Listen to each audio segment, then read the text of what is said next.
चलिए दोस्तों, modern history का पार्ट नंबर 2 बनाते हैं और टेस्ट सीरीज को आगे कंटिन्यू करते हैं। 21 नंबर क्वेश्चन, निम्नलिखित में से किसने भारतीय विश्वविद्यालय में धार्मिक शिक्षा के लिए प्रबल वकालत की थी? तो ऑप्शन है Bal Gangadhar Tilak, B option Madan Mohan Malaviya, C option Swami Shraddhanand, D option Swami Vivekanand. तो इसमें से कौन सा हो जाएगा? बी वाला ऑप्शन, मदन मोहन मालवीय। मदन मोहन मालवीय का जन्म 25 दिसंबर 1861 को हुआ था और इन्हें ही महात्मा की उपाधि महात्मा गांधी ने दिया था और डॉक्टर राधाकृष्णन ने इन्हें कर्मयोगी कहा था।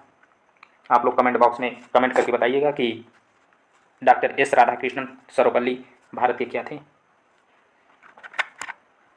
क्वेश्चन नंबर 22 देखते हैं। निम्नलिखित कथनों पर विचार कीजिए। ऑप्शन ए देखते हैं, महात्मा गांधी ने केवल एक बार 1924 के बेलगांव अधिवेशन की अध्यक्षता की थी। ऑप्शन बी देखते हैं, कालिदास की प्रसिद्ध रचना अभिज्ञान शकुंतलम का पहली बार अंग्रेजी में अनुवाद सर विलियम जोन्स ने किया था। केवल एक, बी ऑप्शन केवल दो, सी एक दो, दोनों, डी न तो एक न तो दो।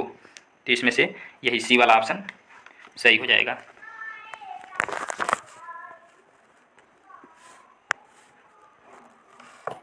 अगले क्वेश्चन पे चलते हैं। अराजक और क्रांतिकारी अपराध अधिनियम का संबंध निम्नलिखित में से किससे है? Option A Simon commission. Simon commission कब आया था दोस्तों? साइमन कमीशन 1928 में आया था। रॉलेट एक्ट कब आया था? तो 1919 में आया था। रॉलेट एक्ट 1919 में आया था। और भारत छोड़ो आंदोलन कब आया था? 1942 में आया था।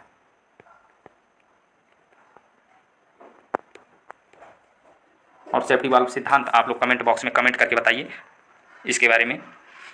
और इसका आंसर जब देखेंगे तो यही रॉलेट एक्ट इसका आंसर हो जाएगा, यानी बी ऑप्शन सही हो जाएगा। अगले क्वेश्चन पे चलते हैं।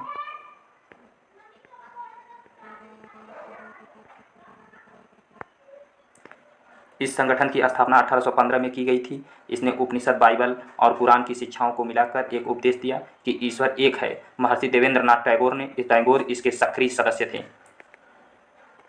इसका ऑप्शन देखेंगे तो वेद समाज हो जाएगा, आत्मीय समाज, प्रार्थना समाज, आर्य समाज। तो आत्मीय सभा जो थी इसकी स्थापना कब हुई थी? पहला ऑप्शन देखेंगे वेद समाज। वेद समाज का स्थापना 1864 में केशव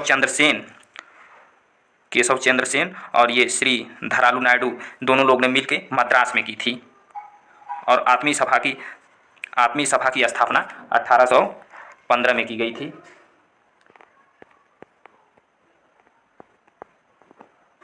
आत्मीय समाज की स्थापना 1815 में की गई थी। राजा राम मोहन राय ने इसकी स्थापना की थी और इसी का बाद में आगे चलकर जब ज़्यादा लोकप्रियता मिल जाती है तो 1828 में इसका नाम बदलकर ब्रह्म समाज हो जाता है। और देखेंगे ऑप्शन सी, प्रार्थना समाज की स्थापना 31 मार्च 1867 को हुई थी। प्रार्थना समाज की स्थापना 31 मार्च 1867 को हुई थी। थोड़ा लिखने में समस्या हो रही है इसलिए दोस्तों। आत्माराम पांडुरंग ने इसकी स्थापना की थी और कहाँ पे हुई थी? तो मुंबई में हुई थी। और आर्य समाज की स्थापना 1875 में दयानंद सरस्वती जी के माध्यम से हुआ था। 1875। तो इसका ऑप्शन देखेंगे, ऑप्शन बी नंबर सही हो जाएगा। आत्मीय सभा का स्थापना किसने किया था? राजा राम मोहन राय, ट्रिपल आर। अगले क्वेश्चन पे चलते हैं।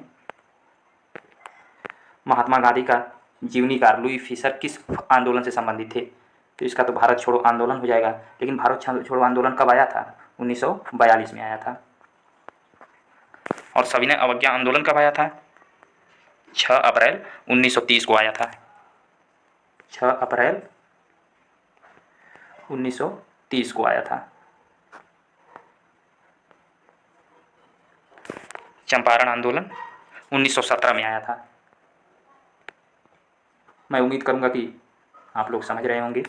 असहयोग आंदोलन 1 अगस्त 1920 को आया था भारत में। 1 अगस्त 1920 को आया था। और 1920 को ही बाल गंगाधर तिलक की मृत्यु हुई थी, बीजी तिलक। तो इसका आंसर कौन सा हो जाएगा? भारत छोड़ो आंदोलन। अगले क्वेश्चन पे चलते हैं। निम्नलिखित युग्मों पर विचार कीजिए। प्रथम कर्नाटक युद्ध, एक्सला-शापेल की संधि, द्वितीय कर्नाटक युद्ध, द्वितीय कर्नाटक युद्ध, पांडिचेरी की संधि। तो इसमें से बताना है कौन सा सही सुमेलित है। तो पहला तो आप लोग देख ही रहे हैं सही सुमेलित है, और द्वितीय कर्नाटक युद्ध पांडिचेरी की संधि से हुआ था, तृतीय कर्नाटक युद्ध पेरिस की संधि से हुआ था, और इन सब युद्धों को ऑस्ट्रियाई अधिकार उत्तराधिकार का युद्ध भी कहा जाता है। और देखेंगे तीसरा तृतीय कर्नाटक युद्ध जो हुआ था 1763 में पेरिस संधि के साथ तृतीय कर्नाटक युद्ध का आधिकारिक रूप से समाप्ति की घोषणा कर दी गई थी। तो इसमें आंसर कौन सा हो जाएगा? इसमें क्या पूछा है? सही सुमेलित कौन सा है,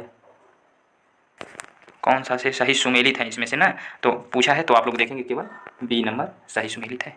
इसलिए अगले क्वेश्चन पे चलते हैं। 27 मराठों के संदर्भ में निम्नलिखित कथनों पर विचार कीजिए। 1707 में औरंगजेब की मृत्यु के बाद उसकी कैद से रिहा हुए छत्रपति शिवाजी ने हिंदवा धर्मोद्धारक की उपाधि प्राप्त की थी। दूसरा देखेंगे स्टेटमेंट, नाना साहेब ने मराठा सत्ता को औपचारिक रूप से पूना में स्थानांतरित कर दिया था। ऑप्शन केवल एक, ऑप्शन बी केवल दो, और सी में एक और दो दोनों, डी में न तो एक न तो दो। तो इसका आंसर क्या हो जाएगा? दोनों बातें सही हैं, इसलिए कौन सा विकल्प सही होगा? सी नंबर विकल्प सही हो जाएगा। अगले क्वेश्चन पे चलते हैं।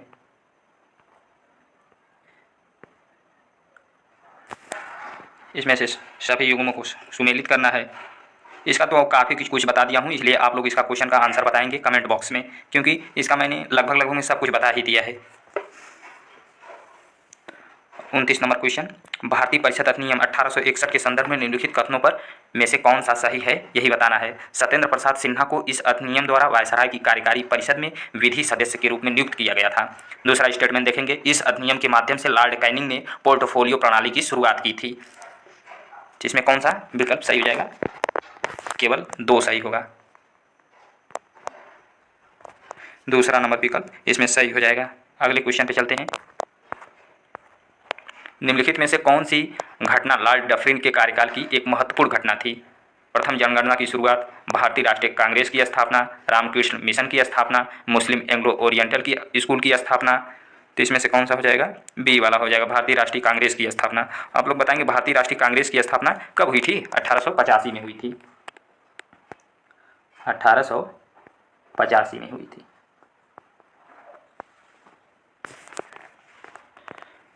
पलासी की लड़ाई 1757 के परिणामों के संदर्भ में निम्नलिखित कथनों पर विचार करेंगे।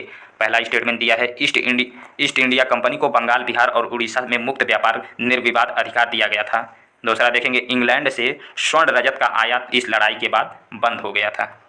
तो 31 का जो है दोनों बातें सही कह गई हैं, तो इसलिए सी वाला विकल्प सही हो जाएगा। इंग्लैंड से स्वर्ण रजत आयात का लड़ाई के बाद बंद हो गया था, तो यहाँ से पता है बंगाल स्वर्ण रजत निर्यात के लिए प्रमुख केंद्र बन गया था।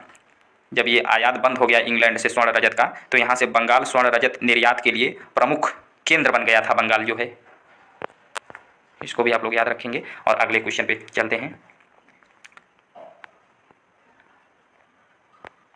पाई का विद्रोह कहाँ हुआ था? पाई का शब्द का मतलब होता है पैदल सैनिक। इसका आंसर हो जाएगा उड़ीसा। अगले क्वेश्चन पे चलते हैं। इल्बर्ट विधेयक 1883 के संबंध में निम्नलिखित कथनों पर विचार कीजिए। इसे लॉर्ड लिटन के कार्यकाल के दौरान पेश किया गया था। इसका उद्देश्य यूरोपियों के मुकदमे के संबंध में भारतीय मजिस्ट्रेटों पर लगाई गई अयोग्यता को हटाना था। इसमें हो जाएगा 33 का ये बी नंबर सही हो जाएगा। दूसरा स्टेटमेंट जो है बिल्कुल सही गया गया है, और ये लॉर्ड लिटन के कार्यकाल में नहीं, लॉर्ड रिपन के कार्यकाल में शुरू हुआ था 1883 में।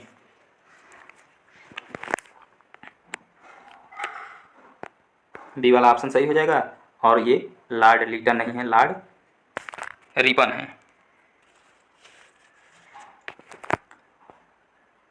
बिल्कुल थोड़ा सा मिस्टेक करने से हो जाएगा, क्योंकि लॉर्ड लिटन और रिपन दिया हुआ है, तो लॉर्ड रिपन आप लोग समझ जाएंगे, क्योंकि आगे लिखने में थोड़ा। अगले क्वेश्चन पे चलते हैं। धर्म सभा के संदर्भ में निम्नलिखित कथनों में से कौन सा सही है? इसकी स्थापना राधाकांत देव ने की थी। इसने सती प्रथा के उन्मूलन का समर्थन किया था। तो इसमें कौन सा ऑप्शन सही हो जाएगा? केवल ए सही हो जाएगा।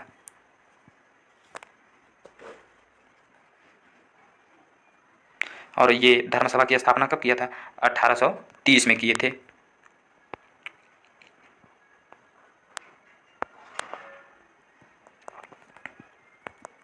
अगले क्वेश्चन पे चलते हैं। निम्नलिखित में से सही कथनों का चयन कीजिए। पहला कथन है, रैमजे मैकडोनाल्ड ने कहा था डोडो की भांति साम्राज्यवाद दिवंगत हो चुका है। और दूसरा स्टेटमेंट जो है, सर स्टेफोर्ड क्रिप्स ने कहा था कि भारत में एक क्रांति होने जा रही है और हमें जल्द ही चले जाना चाहिए। 35 का इसमें पहला जो आप स्टेटमेंट है गलत है, क्योंकि द्वितीय विश्व युद्ध के बाद ब्रिटिश के प्रधानमंत्री क्लीमेंट इटली जो हैं उन्होंने कहा था कि डोडो की भांति साम्राज्यवाद दिवंगत हो चुका है। इसलिए पहला स्टेटमेंट गलत हो जाएगा और दूसरा सही हो जाएगा। इसका आंसर क्या हो जाएगा? केवल बी। अगले क्वेश्चन पे चलते हैं। निम्नलिखित कथनों पर विचार कीजिए। ज्योतिबा फुले ने उच्च जाति और ब्राह्मणवादी वर्चस्व के खिलाफ जीवन भर संघर्ष किया। स्वामी दयानंद सरस्वती मूर्ति पूजा, बाल विवाह और जाति व्यवस्था के विरुद्ध थे। उपयुक्त में से कौन सा कथन सही है, यही बताना है। इसमें से जो दोनों बातें कही गई हैं बिल्कुल सही है। इसलिए अगले क्वेश्चन पे चलते हैं। झंडा गीत विजयी विश्व तिरंगा प्यारा, झंडा ऊंचा रहे हमारा की रचना किसने की थी? बंकिम चंद्र चटर्जी, रविंद्रनाथ टैगोर, रामधारी सिंह दिनकर, श्यामलाल गुप्ता पार्षद। इसका जो हो जाएगा आंसर यही डी वाला हो जाएगा। श्यामलाल गुप्ता पार्षद ने की थी और राष्ट्रगान की रविंद्रनाथ टैगोर ने की थी।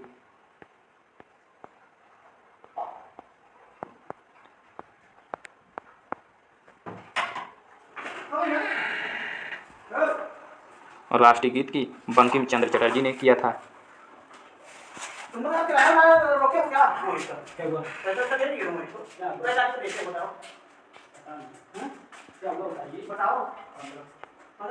बंकिम चंद्र चटर्जी हो जाएंगे।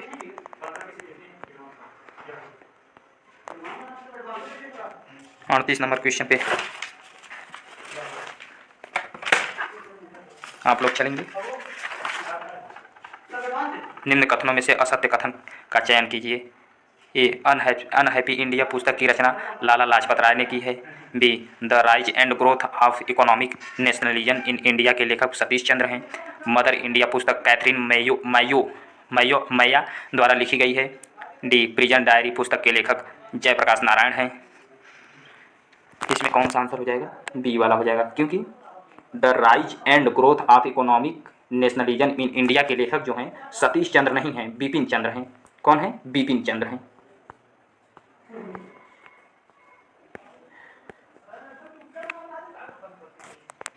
अगले क्वेश्चन पे चलते हैं। 1885 में भारतीय राष्ट्रीय कांग्रेस के गठन के विभिन्न दृष्टिकोणों के संदर्भ में निम्नलिखित कथनों में से कौन सा सही नहीं है? कौन सा सही है ये बताना है। लाला लाजपत राय सुरक्षा वाल्व सिद्धांत में विश्वास करते थे। आरपी दत्त द्वारा दुर्भी संधि सिद्धांत का प्रतिपादन किया गया था। गोपाल कृष्ण गोखले द्वारा तड़ित चालक के सिद्धांत का प्रतिपादन किया गया था। ऑप्शन ये देखेंगे केवल एक, ऑप्शन 2 1 और 2, सी 1 और 3, डी में 1 2 3, यानी तीनों बातें जो है सही कही गई हैं। अगले क्वेश्चन पे चलते हैं। निम्नलिखित कथनों में से कौन सा सही नहीं है? इसमें सही नहीं बताना है और उसमें सही बताना था। पहला ऑप्शन हो जाएगा, अल्फ्रेड वेब 1894 ईस्वी में कांग्रेस के मद्रास अधिवेशन में अध्यक्ष थे। बिल्कुल सही बात है ये, पहली बात ये सही है।